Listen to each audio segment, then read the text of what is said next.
There's no question that forward-facing sonar technology has changed the way walleye anglers fish. And what Berkley's done with two specific baits is made it even easier for the angler to use that technology and see baits for a more extended period of time and work them right in the strike zone. And the first bait I want to talk about is the Berkley Power Switch.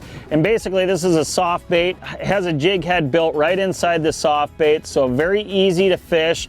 Available in 6 different sizes, a lot of really good colors, but you can work this bait so many different ways. But what this bait does really well is it stays hovering in front or just above the fish. It doesn't drop so fast that it goes past the fish, so you can constantly stay on it with your sonar and watch how the fish is reacting.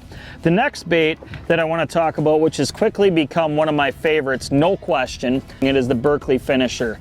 And this is a size number 9. It's available in a 5 and a 7.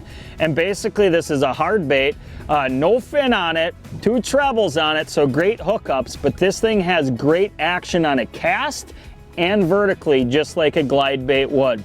So you can actually use this bait, and because it sinks a little bit slower than a traditional glide bait, it will hover and it'll dance back and forth and entice the fish. But don't be afraid to throw the Power Switch or the Berkley Finisher in almost any scenario.